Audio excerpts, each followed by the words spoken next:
Hello student. आज हम जो टॉपिक डिस्कस करने वाले हैं वो है इलेक्ट्रिक फील्ड। हम चार्ज पढ़ चुके हैं। What is charge, properties of charge, force between the charges, Coulomb's law, superposition principle, ये सब हम पहले डिस्कस कर चुके हैं। अब आज हम एक बहुत इंपॉर्टेंट प्रॉपर्टी डिस्कस करना कंसेप्ट डिस्कस करने वाले हैं, that is the electric field. Electric field क्या होता है? तो देखो, कोई भी जो चार्ज पार्टिकल होता है उसके सराउंडिंग एक फील्ड क्रिएट हो जाता है।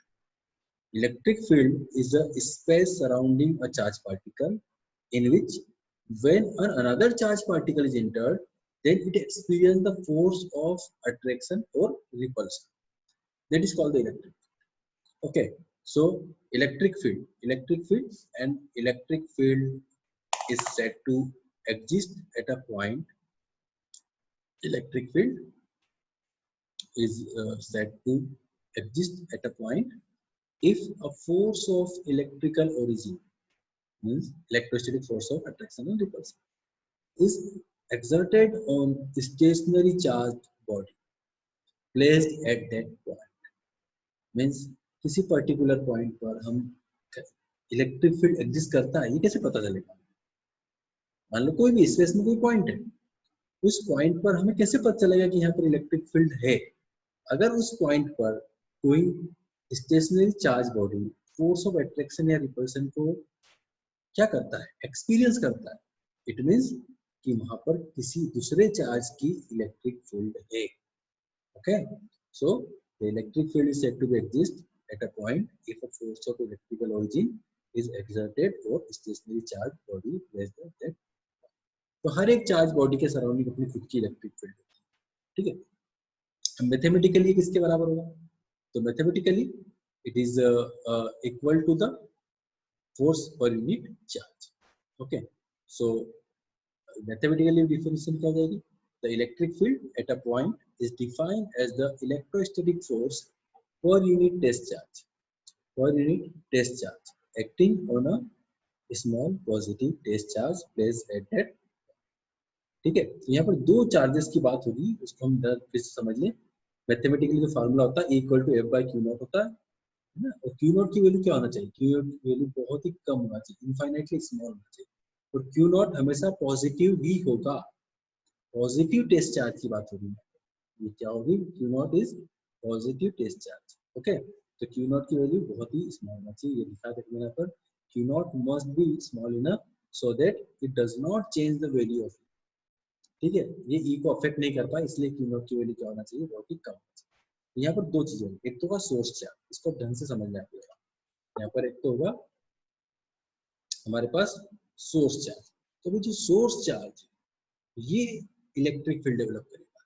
ये जो सोर्स चार्ज है ये सराउंडिंग इलेक्ट्रिक फील्ड डेवलप करेगा। यहाँ पर इलेक्ट्रिक फील्ड ने डेवलप कर दी सराउंडिंग। अब ये जो इलेक्ट्रिक फील्ड है उसमें जब हम टेस्ट चार्ज को रखेंगे, तो टेस्ट चार्ज क्या करेगा? फोर्स एक्सपीरियंस करेगा। तो फोर्स कौन एक्सपीरियंस करता है? फोर्स टेस्ट चार्ज एक्सपीरियंस करता है। तो इलेक्ट्रिक फील्ड कौन प्रोड्यूस करता है? Source charge. ओके, तो क्यू सोर्स चार्ज है और क्यू नॉट यहाँ पर क्या है? Test charge. ओके, तो इक्वल टू कितना हो जाएगा यहाँ पर? F by Q not. F की वैल्यू कितनी होगी? अगर अब एफ निकालूंगा मैं तो क्या हो जाएगा? 1/4 epsilon not Q not by R square. ये आप लोग पहले ही पढ़ चुके हो, ये आप लोग पहले ही पढ़ चुके हो कि यहाँ पर क्यू की वैल्यू कितनी होगी। तो लेकिन अगर आप फिर से मैं लिख देता हूँ, ठीक है, यहाँ पर फिर से लिख देता हूँ कि जो क्यू की वैल्यू होगी वो कितनी होगी? यहाँ पर क्यू की value 1/4 epsilon not Q not by R square के बराबर। ठीक है, तो ये यहाँ पर जो फार्मूला है ना, इसमें से क्या कर दूं मैं? अगर यहाँ पर क्यू नॉट लिख देता हूँ, ये फार्मूला किसका बन जाएगा? ये ई का फार्मूला नहीं बचेगा, ये एफ का बन जाएगा। लेकिन हमने क्या किया? एफ ई क्या है? एफ बाई क्यू नॉट है ना, तो क्यू नॉट से क्यू नॉट क्या हो जाएगा? टेंशन। तो ये क्या हो जाएगा? ई बन जाएगा। तो यहाँ फार्मूला क्या होगा? Equal to 1/4 epsilon not Q by R square. ठीक है, और जो ई की जो डायरेक्शन होती है, जो ई होता है, इसकी जो vector, E is vector quantity, तो ये जो वेक्टर क्वांटिटी है इसकी जो डायरेक्शन होती है अलोंग द फोर्स ही होगी, फोर्स के अलोंग ही होगी। ठीक है, तो ये बात हम मालूम होना चाहिए। ठीक है, अब इसके बाद में बताता हूँ कि इसका मोड, अगर हम इसका मैग्नीट्यूड केवल फाइंड आउट करना चाहते हैं तो मैग्नीट्यूड कितना जाएगा 1/4 मतलब अगर कोई सिंगल सोर्स चार्ज है, पॉइंट चार्ज है, और हमें उसकी किसी पर्टिकुलर पोजीशन r पर इलेक्ट्रिक फील्ड निकालनी, ठीक है। जैसे इसका सिग्निफिकेंस बताता हूँ। मान लो जैसे यहाँ पर एक चार्ज रखा मैंने, अब ये जो चार्ज है इसकी वैल्यू कितनी है, q है, q। अब अगर मान लो इस q चार्ज की जो वैल्यू है और यहाँ से इस, आपसे पूछा जाए चलो बताओ यहाँ पर बोलो कितनी इलेक्ट्रिक फील्ड होगी, तो सबसे पहले मुझे क्या मालूम होना चाहिए, यहाँ पर कितनी डिस्टेंस है, तो बोलो चलो r डिस्टेंस है, r डिस्टेंस पर कोई पॉइंट है p, तो पूछेंगे जब p पर इलेक्ट्रिक फील्ड निकाल के बताओ, तो हमें किस इस फॉर्मूले की हेल्प से निकालना है। यहाँ पर E इक्वल टू कितना जाएगा 1/4πε0 q/r²। q यहाँ पर क्या है, ये जो सोर्स चार्ज है इसकी वैल्यू है, r क्या है, distance between the source charge and the given point, ठीक है। तो ये होगा electric field to a point charge. Okay, तो इलेक्ट्रिक फील्ड का कंसेप्ट समझ में आ गया आपको, फिर से बता देता हूँ definition of electric field. It is the space surrounding a charged particle in which an another charged particle is experience the force of attraction and repulsion, और वो जो another charged particle होगा वो टेस्ट चार्ज होगा, ठीक है। तो formula क्या होगा, electric field intensity due to a point charge is equal to 1/4πε0 q/r², और electric field intensity equal to होता है f/q0, f/q0। So here q0 is a test charge, ये ध्यान, ठीक है। तो it is equal to test charge, ठीक है। अब हम बात करते हैं कि भाई जैसे फिर से देखो ये वाला फार्मूला था, मैंने बताया, ये भी इम्पोर्टेंट फार्मूला, ध्यान रखना, ठीक। अब हम आगे बढ़ जाते हैं। अब हम यहाँ पर बात करते हैं कि जो फार्मूला हमने पढ़ा है, यहाँ पर इलेक्ट्रिक फील्ड वाला जो फार्मूला पढ़ा है कि E इक्वल टू 1/4πε0 q/r², ठीक है। तो E इनवर्सली प्रोपोर्शनल टू क्या है, r², मतलब जैसे जैसे डिस्टेंस बढ़ती जाएगी वैसे वैसे इलेक्ट्रिक फील्ड इंटेंसिटी भी कम होती जाएगी।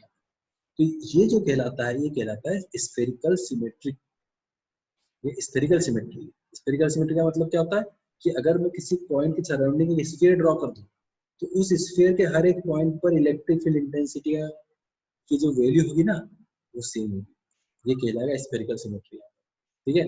या इसको रेडियल फील्ड भी बोलते हैं। डायरेक्शन ऑफ इलेक्ट्रिक फील्ड बहुत ही सिंपल है, पॉजिटिव चार्ज है तो डायरेक्शन इलेक्ट्रिक फील्ड अवे हो जाएगी, नेगेटिव चार्ज है तो इनवर्ड हो जाएगी, ठीक है। ये direction of electric field. Relation between electric field, electric force and field, तो F equal to Q E. अच्छा, तो Q क्या होगा, यहाँ पर जो Q होगा वो टेस्ट चार्ज होगा कि सोर्स चार्ज होगा, यहाँ पर जो Q होगा वो होगा टेस्ट चार्ज, ये फोर्स को एक्सपीरियंस करेगा, और जो इलेक्ट्रिक फील्ड को डेवलप करने वाला सोर्स चार्ज होगा वो तो यहाँ उससे ई डेवलप हो चुका है ना, वो ई होगा, ठीक है। तो फोर्स जो एक्सपीरियंस करता है वो टेस्ट चार्ज होता है। ओके, ये फिर से कंसेप्ट आपको समझ, एक बार समझ लीजिए। अब यहाँ पर हम जैसे हमने कहा कि भाई टेस्ट चार्ज है प्लस क्यू और इलेक्ट्रिक फील्ड ई है, अगर उसमें मैंने रख दिया और ये पॉजिटिव है तो ये इसका इस पे फोर्स किस डायरेक्शन में लगेगा, अगर एक टेस्ट चार्ज है, ये टेस्ट चार्ज है और इसको मैंने इलेक्ट्रिक फील्ड ई में अगर रख दिया तो ये इस पर लगेगा फोर्स, और वो फोर्स किधर होगा, direction along the direction of electric field, अगर ये पॉजिटिव है तो। और अगर ये नेगेटिव है तो क्या होगा, अगर ये नेगेटिव होगा तो इस पर जो फोर्स होगा ना इलेक्ट्रिक फील्ड की डायरेक्शन से अपोजिट लगेगा, ठीक है। तो ये कंसेप्ट ध्यान रखना है कि पॉजिटिव चार्ज होता है उस पर electric field along the electric field force लगता है, जो नेगेटिव चार्ज होता है उस पर opposite to the electric field force लगता है, ठीक है। ये for positive force is directed in the direction of field and for negative force is directed in the opposite direction. Okay, ठीक है। अब जैसे हमने कूलम्ब्स लॉ में सुपरपोजिशन प्रिंसिपल पढ़ा था कि force of interaction between the different charges, तो वैसे यहाँ पर अगर सिस्टम ऑफ चार्ज हो, अभी electric field due two point charge हमने निकाली, लेकिन अगर मोर देन टू चार्जेस, यहाँ पर more than single charge, sorry two और मोर देन टू चार्जेस अगर यहाँ पर, तो उससे किसी पर्टिकुलर पॉइंट पर आप इलेक्ट्रिक फील्ड कैसे फाइंड आउट करोगे, तो वो हम फाइंड आउट करेंगे with help of superposition principle. तो सेम वैसा ही प्रिंसिपल है, जैसे मान लो देखो यहाँ पर Q1 Q2 Q3 three charges रख दिए हमने, अब ये पॉइंट ए है, अब मुझे निकालना है कि इस पॉइंट ए पर net force, net electric field कितना है। तो कुछ नहीं मुझे करना है, मुझे सबका इंडिविजुअल इलेक्ट्रिक फील्ड निकालना है और उन सबको वेक्टर सम कर देना है, सबका वेक्टर सम कर देना। वेक्टर सम, फिर से देखो वेक्टर सम आया है, ठीक है। वेक्टर सम अलग होता है, अलजेब्रिक सम अलग होता है। इस बात को जिन्हें नहीं मालूम है फिर से एक बार सोचे समझे और 11th में जाके फिर से पढ़ ले, ठीक है। ओके, तो Q1 E1 की इलेक्ट्रिक फील्ड अवे, तीनों की अवे होगी, तीनों पॉजिटिव, तीनों ने अवे अवे अवे हो गया, तीनों को हम 8 कर देंगे तो नेट इलेक्ट्रिक फील्ड कितनी रहेगी, E1 plus E2 plus E2, ठीक है। तो electric field at a point due to various charges at any point is equal to the vector sum of electric fields at that point due to various charges. ये है superposition principle, ठीक है। चलिए आगे बढ़ते हैं। तो अब हम आगे इसमें अभी जो हमें कंसेप्ट पढ़े हैं उस पर हम कुछ न्यूमेरिकल करते हैं, सिंपल सिंपल न्यूमेरिकल करते हैं। फर्स्ट न्यूमेरिकल देखिए हमारा, electric field intensity at a point at a distance of 60 centimetre from a charge is 2 Newton पर कूलम, 2 न्यूटन पर कूलम, ठीक है। और फाइंड द चार्ज। बहुत ही तो बहुत सिंपल न्यूमेरिकल है, केवल फार्मूला आपको याद होना चाहिए। तो आपको क्या गिवन है, आपको दे दिया है कि भाई इलेक्ट्रिक फील्ड इंटेंसिटी ई दी हुई है और आपको निकालना क्या है, यहाँ पर क्यू निकालना है, आर भी आपको दिया हुआ है। तो इस फार्मूले में वैल्यू पुट कर देते हैं, ए की जगह पर 2 रखूंगा, 1/4 की जगह पर 9 × 10⁹ रखूंगा, जो मालूम ही है, ठीक है। तो ये देखो इसकी जगह पर ये रख दिया और क्यू मुझे मालूम नहीं है और आर इसका जगह क्या रख दूंगा, 60 × 10⁻²। फटाफट ये पता मुझे कि 10⁻² मुझे क्यों रखा, हाँ, सोच लिया आप लोगों ने, ठीक है। 10⁻² क्यों रखा, यूनिट कन्वर्जन, ओके गुड। तो ये जो सेंटीमीटर है, इस सेंटीमीटर को मुझे कन्वर्ट करना पड़ेगा मीटर में, इसलिए मैं 10⁻² को मल्टीप्लाई करता हूँ, उसका स्क्वायर भी करूंगा। अब इसका जो कैलकुलेशन होगा वो आपके लिए मैं छोड़ूंगा, थोड़ा बहुत काम आप भी कीजिए, ठीक है। तो आप लोग इसको कैलकुलेट करिए और उसमें क्यू की वैल्यू फाइंड आउट कीजिए, ठीक है। तो आप इसको कैलकुलेशन में मत जाइए, कैलकुलेशन कोई बहुत बड़ी बात नहीं होती मैथमेटिक्स से, आप कंसेप्ट पर जाइए, फार्मूला कैसे में, क्वेश्चन क्या क्या क्वेश्चन था, क्या फार्मूला अप्लाई किया और उसमें कैसे वैल्यू पुटअप की, ये ध्यान देने वाली बातें होती है, इस पर ज्यादा फोकस करना है, ठीक है। चलिए आगे हम बात करते हैं, find the magnitude of electric field intensity. अब यहाँ पर इलेक्ट्रिक फील्ड इंटेंसिटी निकालना, electric field intensity E such that an electron placed in it would experience an electric force equal to its weight, ठीक। तो क्वेश्चन क्या है, बहुत simple question, एक इलेक्ट्रॉन, वो इलेक्ट्रॉन एक स्पेस में रखा हुआ है और उस पर जो फोर्स लग रहा है, इलेक्ट्रोस्टैटिक फोर्स लग रहा है, वो उसके वेट के बराबर है, वो उसके वेट के बराबर है, मतलब वो इक्विलिब्रियम में है, ठीक है।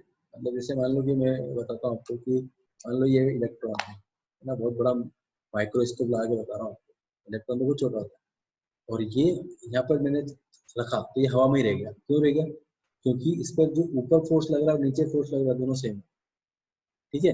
तो ये केस देखो, यहाँ पर देखो डायग्राम भी देख लेते हैं, ये देखो, ठीक है ना, ये इलेक्ट्रॉन है, इस पर ऊपर एक फोर्स लग रहा है इलेक्ट्रोस्टैटिक फोर्स और नीचे लग रहा है उसका वेट।